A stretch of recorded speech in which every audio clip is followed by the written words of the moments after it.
away they go. Aston Martin made interesting getaway, and that was Andy Newell, who's up into probably 4th place, ahead of Sam Hancock, the Aston Martin, but out front. It looks like it's Franchitti, it is, in the Maserati, with Chris Ward alongside. The VERDON-ROE Ferrari is in 3rd. 4th is Andy Newell with the Aston Martin, number 5, in the middle of the 3rd row. Well, great start there from Marino Franchitti. He called it a momentum car, but he's going to have to build it again. Didn't expect to be in the lead, but he managed to do so. Chris Ward leading the way through St Mary's. Franchitti 2nd. Bobby VERDON-ROE started 1st, ended up 3rd by the time he got to St Mary's. And Andy Newell so positive. The Aston Martin, Bobby VERDON-ROE down the inside of Marino Franchitti at 11th. So the pole man dropped to 3rd, back up to 2nd place. But Chris Ward escaping at the front now. Can Bobby, who was 4/10ths faster than him in qualifying, it get back at him? Well, it's the Italian stallions chasing that man, Chris Ward, again. And Chris is absolutely flying in the Lister Costin. Lights ablaze on the Ferrari. Sam Hancock is back past the Aston Martin into 4th place, so the Lister Jaguar is in 4th. David Hart really closing behind in behind the Aston Martin. So he had a good start there, number 44. Through for the first time there. In the middle of the pack, there's 14, that's Roberto Giordinelli. Just ahead of Gregor Fiskin. Well, it's Ward who leads. VERDON-ROE 2nd. In 3rd place is Franchitti. Then Hancock. Then Newell. So it is Lister from Ferrari, from Maserati, from Lister, from Aston Martin, and in 6th place David Hart in another of the Listers, number 44 car, ahead of 17, which is Gary Pearson.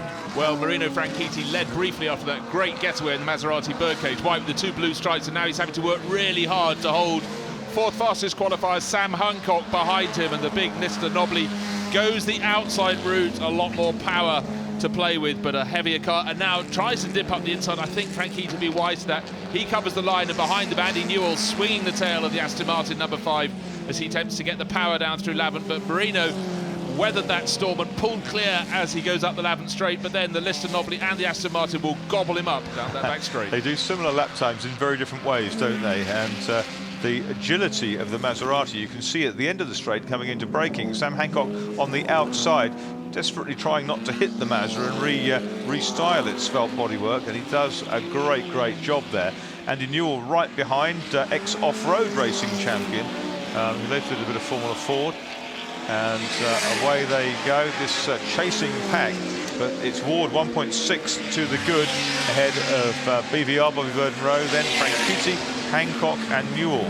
The great trio there. Newell hopping through Madgwick on this lap 3. Behind him David Hart. At 25 is James Cottingham in the big Tajiro Jaguar.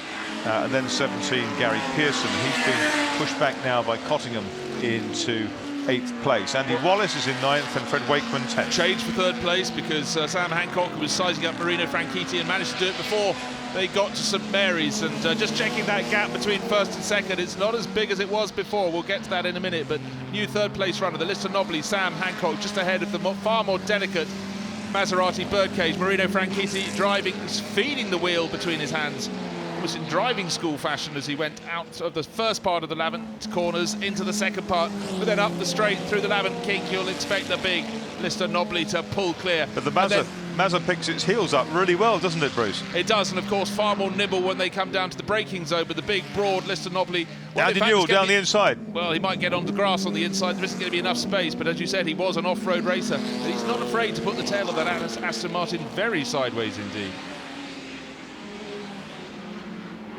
Right, what's the gap between 1st and 2nd? It's gone out by 1/10 of a second, but I noticed Chris Ward was looking down into the cockpit. Might be ominous. Race leader Chris Ward and the Lister Costin in front by 1.7 seconds from Bobby VERDON-ROE in the Ferrari, and then comes this battle. Sam Hancock now in 3rd place.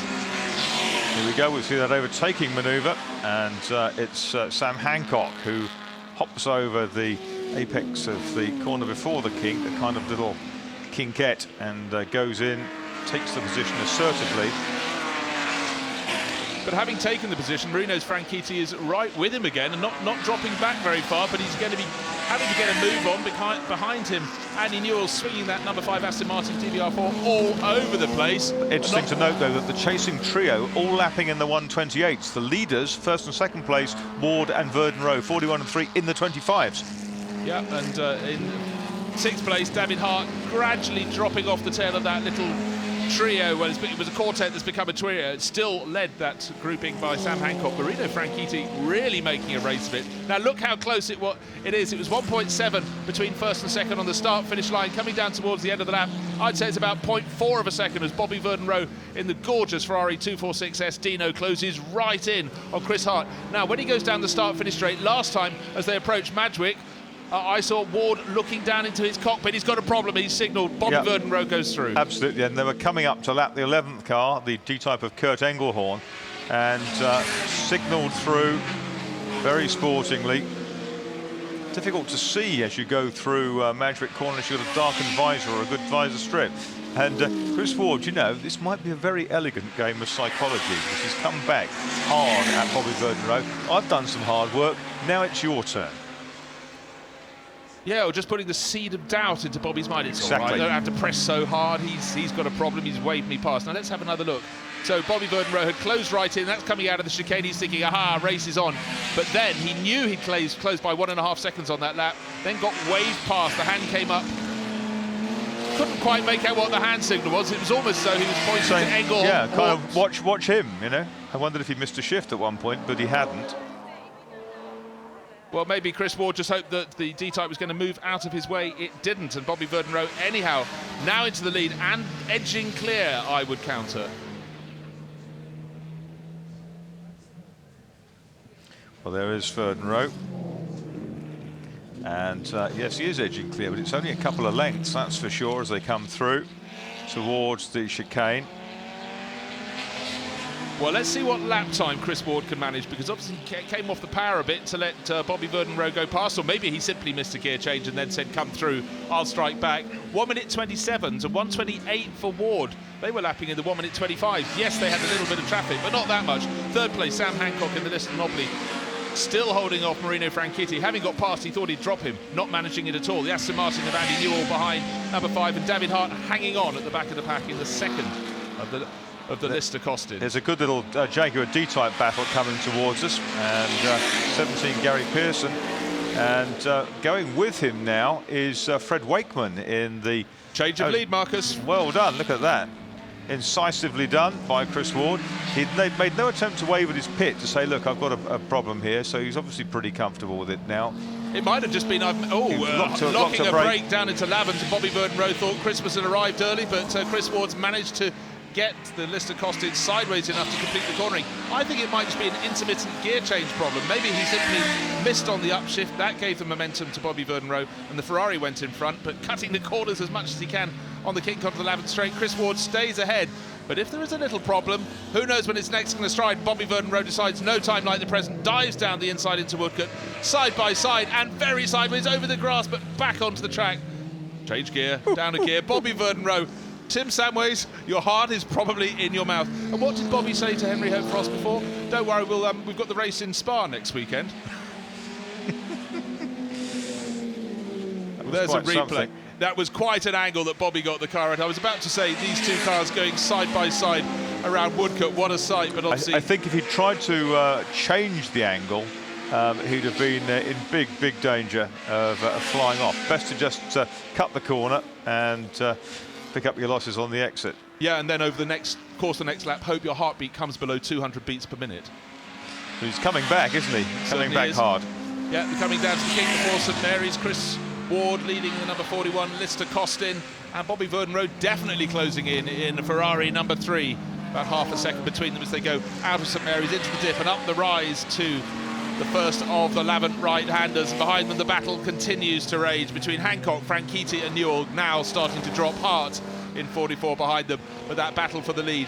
Bobby Verdon-ROE last lap when they went down to Woodcote, closed right in, went up the inside. Looks so he might be able to manage the same move again. No, I tell you what, try a better move where you don't go sideways, Bobby. There's a car ahead of them, I've noticed, and they may well get to that at the chicane. Should be safe, but they're closing at such a rate of knots And it's the pale blue 49 Jaguar. That's Clive Joy's car. Out comes the Jag, and the Ferrari gets closer and accelerates. It goes past again, so it goes past. I don't think this is a game of cat and mouse. I think that's a continual missed gear change. There's a balking problem. It must be. It's the same point every lap. 3 laps running now for Chris Ward. He was the leader, fell to second place, and it's chopping and changing. Now, as soon as he dropped back to second a couple of laps ago, he immediately struck, even before they got to St Mary's. Let's see if Chris Ward can do it again. The yellow and red helmet in the 41 Lister Costin. Down through Ford Water they've come. Bobby VERDON-ROE, the kick before St Mary's, still 2-3 car lengths clear. Beautiful slide, controlled slide from both of the drivers, but quicker through St Mary's. More momentum as they go into the dip. The chasing car, the Lister Costin of Chris Ward, ran a little bit wide, so undid the good that he had in the midpoint in the corner. So Bobby VERDON-ROE, we've seen how quick that Ferrari is when the power goes down out of the corner. And Bobby continues to lead the race, but Chris Ward is far from finished. Let's hope it's not a gear change problem. But he comes back using the grunt 3.8 litre Jaguar power to thunder back down the Lavant straight, but this time a clean pair of heels being shown by the Ferrari. Still a great battle behind them. That's on your screen. 17 is Gary Pearson, with right with him Fred Wakeman, the Californian, with the superb blue Cooper Jaguar. We saw Cooper Jaguars finish 1 and 3 in the Freddie March race earlier. Type 33, this is the Type 38 of Fred Wakeman. Man who's equally adept in a chain gang Fraser Nash in Vintage Sports Car Club events. Andy Wallace right behind them. He's running in very, very good company, is Fred Wakeman. The winningest driver in Revival history. Gary Pearson on 12 wins, and behind him Le Mans and also Daytona 24-hour winner Andy Wallace. So starting their 8th lap, Pearson and Wakeman, 17 and 4 right behind AWOL. Andy Wallace completes the top 10. Now here's another move from Chris Ward down the inside. It's a replay. Oh, a replay, of course it is. I was just looking at the lap chart for a second.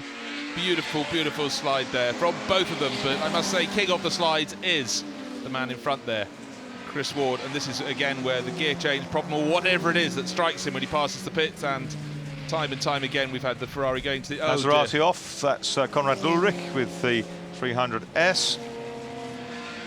He's finding the grey stuff back at Woodcote Corner. Chris Ward all over the Ferrari, and a big queue of cars on the exit of the chicane, and within the next sort of lap or so they're going to come up to this battle. 27. Yeah, the key is where they'll reach the battle, of course, where on the circuit. They've got to pass the number 2 Aston Martin to start with. That's Wolfgang Friedrichs in the DBR1, but Bobby VERDON-ROE will be plotting in advance, thinking which corner he went. Well, that's indeed why we had number 7, Mark Davis, going for a spin. A side swipe, I'm afraid. Oh, sorry, Ulrich, beg your pardon. Number 20 is Mark Davis. Now we've got this group with, yes, Criton Lendoudis 27, Joe Bamford in 10, Ben Cousins in 8, Mark Davis in 20, and number 2, Wolfgang Friedrichs.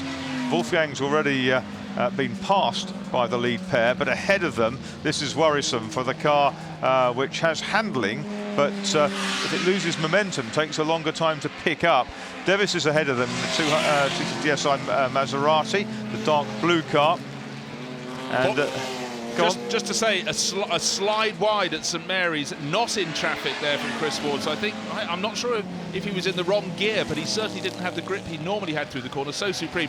Now they've hit the markers, that bunch of traffic, bunch of back markers you were talking about, and both Bobby VERDON-ROE and Chris Ward seem to be making light work of it. There's Ben Cousins being dropped by Chris Ward and up the inside of another D-type, but luckily he sees him there. That's Joe Bamford in his D-type, gets out of the way, but in fact the driver who gained there was the driver who went wide at St Mary's. That's Chris Ward in the chasing Lister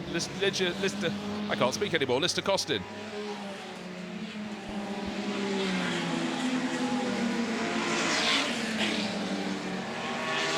Well, they're working lap 11 now.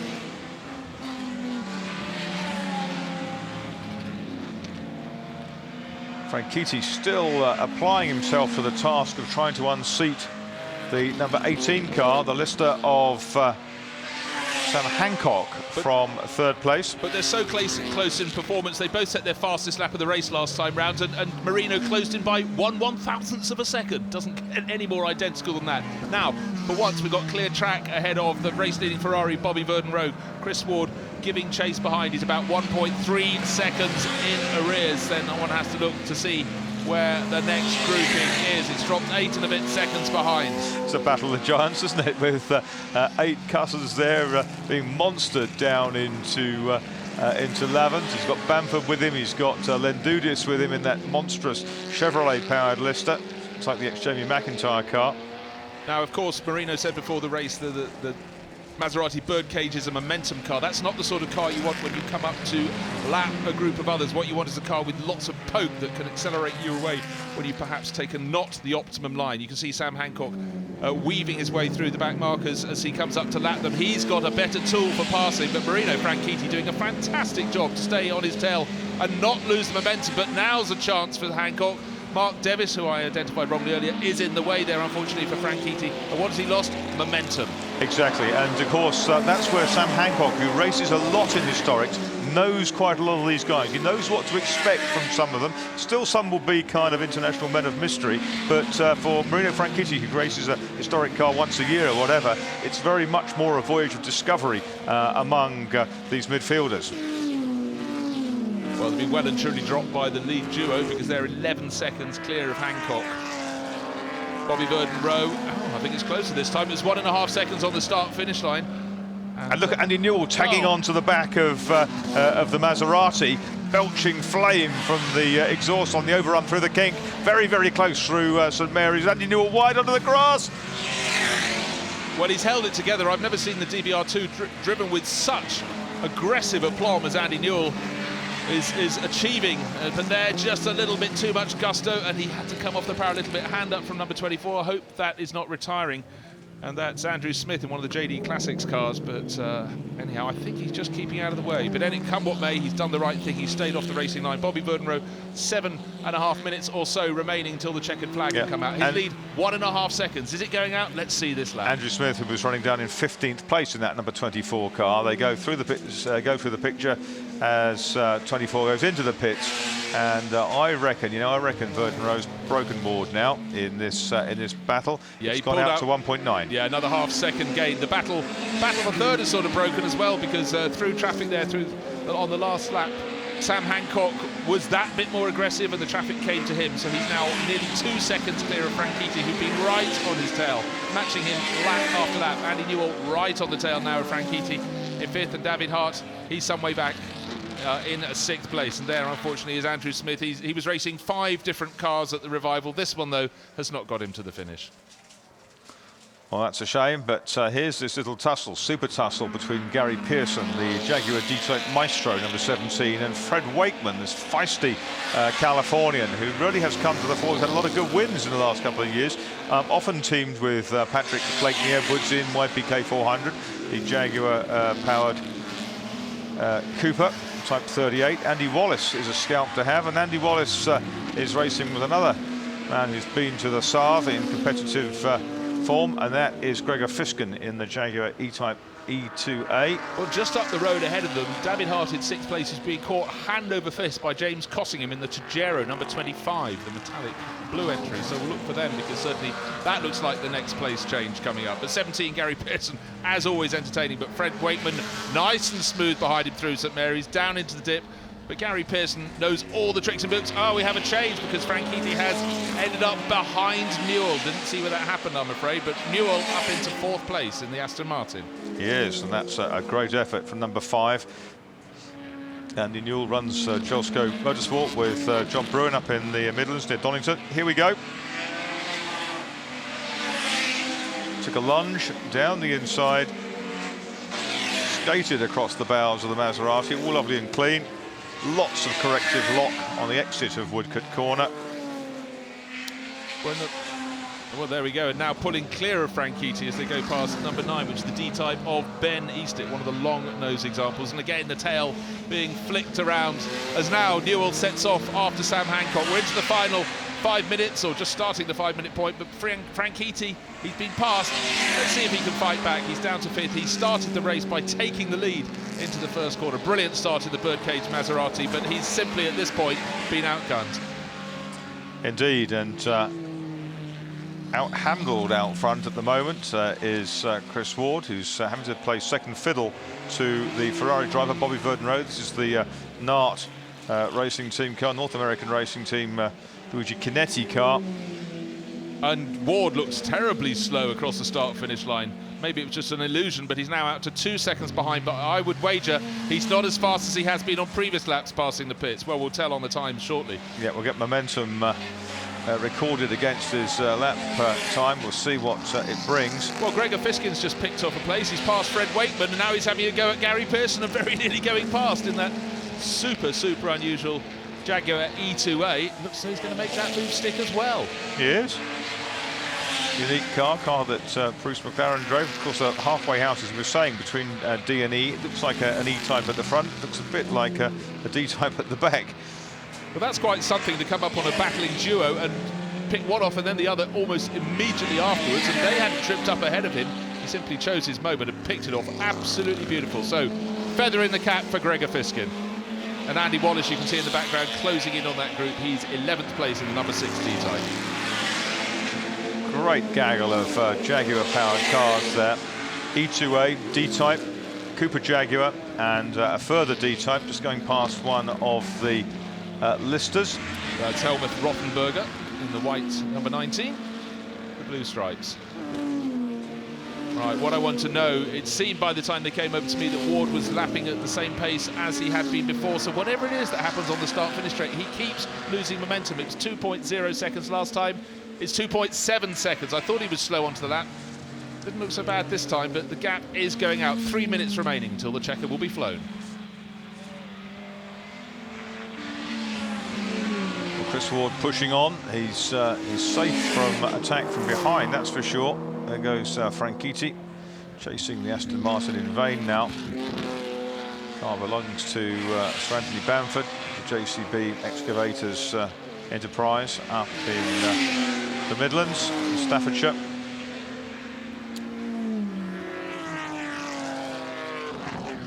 Screen must be doing a very good job on the Aston Martin, because Newell able to run with his visor open on that car, so he's getting no buffeting from having that visor up.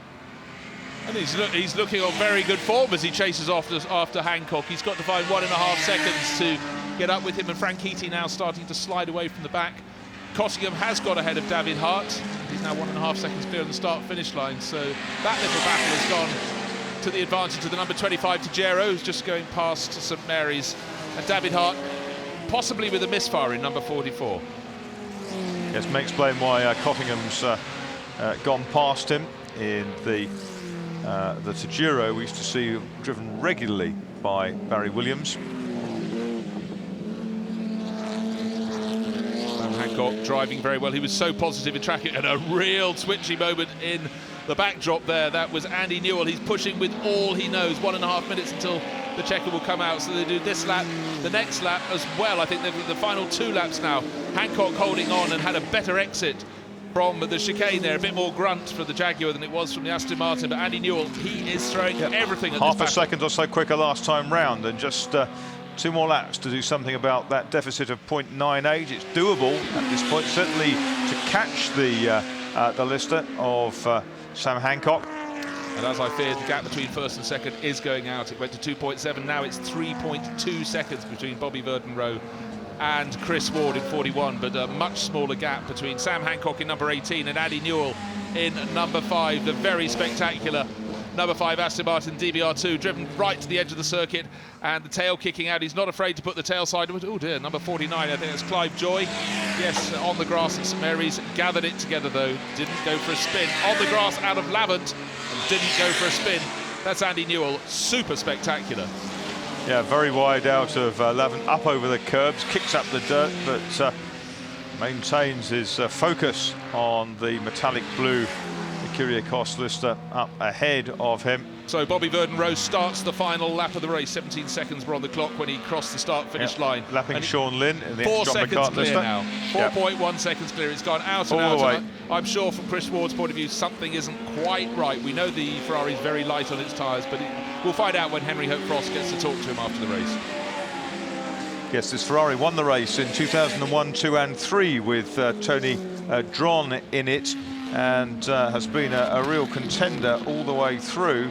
Also won it with Bobby Verdon-ROE and Nick Leventis when it was run as the Lavant Cup as a long-distance race in 2009. So it's a very strong record. This could be this car's 5th win at the Revival, albeit over 2 different race titles. Bobby Verdon-ROE, who won with Leventis last time in the Enduro. Working around his final lap, very, very neat. Single-seater champion Bobby Verdon-ROE in the past, won the FIA Thoroughbred Grand Prix Championship as well in a McLaren. It's quite a thought, the divergent careers. The man he fought hardest with in Formula First was one Jason Plato. Indeed. Obviously had so much success in touring cars, multiple British touring car champion. Bobby's driven very different machine. He said he's being careful, gets on the grass as he comes out of the chicane on the final lap. And there, the final winner of the 2015 Goodwood Revival, Bobby Verdon-ROE. In the background, the Lister Costin of Chris Ward. And here, the battle for 3rd place. Andy Newell chasing hard in the Aston Martin, but Sam Hancock looks as though he's done just enough. All he's got to do is guide it neatly out and get back on that throttle as quickly as possible, and Sam Hancock is too experienced to bin it all near the end, and he comes racing through to take 3rd place in number 18, the Lister Jag from Andy Newell.